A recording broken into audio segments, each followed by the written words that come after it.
Halo sahabat Sport News Indonesia, kembali lagi di channel Sport News Indonesia. Ya, seperti yang kita ketahui, baru saja Indonesia harus mengakui keunggulan Irak dengan skor 0-2.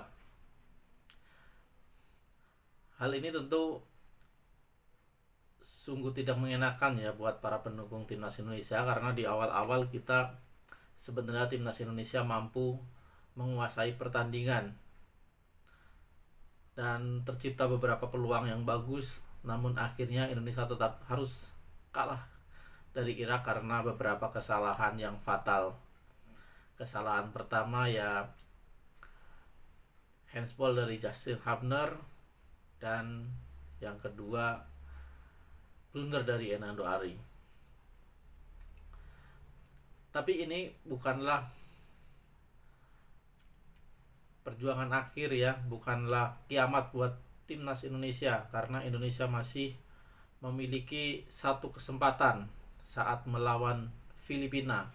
Andai Indonesia menang saat lawan Filipina, nanti Indonesia dipastikan lolos ke babak ketiga kualifikasi Piala Dunia 2026 zona Asia. Namun apabila Indonesia kalah, Indonesia masih memiliki peluang, karena di pertandingan lain Vietnam berhasil mengalahkan Filipina, dan nanti Vietnam akan bertanding melawan Irak di Irak. Kemungkinannya kalau Irak serius menghadapi Vietnam, kemungkinan besar Irak dapat mengalahkan Vietnam, dan Indonesia dengan hasil kalah atau imbang pun Indonesia masih bisa lolos, dengan syarat Vietnam harus kalah di kandang Irak. Tetapi itu bukan sesuatu yang kita inginkan ya. Kita maunya Indonesia melawan Filipina, jadi kita tidak tergantung oleh pertandingan lain. Logikanya begini, Filipina adalah tim juru kunci, tim terlemah di grup ini. Andai kata Indonesia nggak berhasil mengalahkan Filipina, ya Indonesia nggak layak untuk lolos ke babak selanjutnya. Itu aja. Jadi kita jangan berharap banyak. Kalau Indonesia nggak mengalahkan Filipina, ya udahlah, kita memang belum pantas untuk lolos ke babak ketiga gitu. Tapi kalau dilihat dari segi permainan, sebenarnya Indonesia sudah bagus. Indonesia layak masuk ke babak ketiga, dengan catatan Indonesia konsisten dan mampu mengalahkan Filipina di GBK nanti tanggal 11. Kalau dilihat dari segi manapun, Indonesia sebenarnya jauh lebih unggul daripada Filipina. Dari nilai skuad, pengalaman, kita jauh lebih unggul. Nanti kemungkinan Calvin Verdong udah bisa main, Jay Itzes sudah bisa main. Kita tahu Calvin Verdong sekarang nilai pasarnya lagi tinggi karena kemarin dia bermain bagus di klubnya ya. Dan Jay Itzes juga melonjak nilai pasarnya karena dia bermain sangat bagus di Venezia dan mampu membawa Venezia lolos ke Serie A, promosi ke Serie A. Jadi dari segi pengalaman, dilihat dari sisi manapun, Indonesia harusnya menang melawan Filipina. Tetapi ini bola ya, ini bola. Bisa saja semua prediksi meleset. Tadi aja hampir saja Vietnam kalah dari Filipina. Mereka kalah duluan ya, 0-1, tertinggal lebih dulu, mampu menyamakan skor 1-1, unggul 2-1, dan disamakan lagi oleh Filipina 2-2. Dan di menit-menit akhir 90+5, Vietnam mampu mencetak gol lagi dan menang 3-2. Kalau dilihat dari sini, sebenarnya Filipina juga permainannya imbang dengan Vietnam, jadi kita nggak boleh meremehkan. Tapi mau gimana pun juga, Indonesia ada di atas Filipina. Kita lihat skornya ya, kita lihat klasmen ya. Saat ini Indonesia berada di posisi ke 2 di bawah Irak dengan poin sempurna 15. Indonesia ada di peringkat 2 dengan poin 7 dan Vietnam ada di peringkat ketiga dengan poin 6. Sedangkan Filipina ada di posisi juru kunci dengan poin 1. Di sini kita lihat walaupun kita menang unggul ya, selisih 1 poin dengan poin 7 dan Vietnam ada di peringkat ketiga dengan poin 6. Selisih golnya sama, -2. Kita tapi unggul head to head dari Vietnam.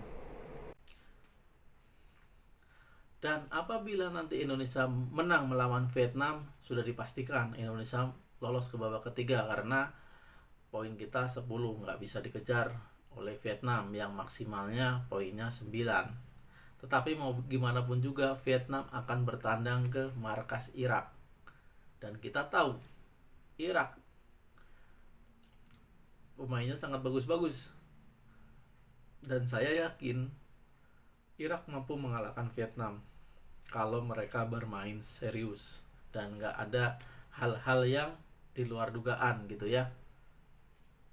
Dan Indonesia juga di atas kertas sama. Indonesia harusnya bisa mengalahkan Filipina kalau itu kondisi normal.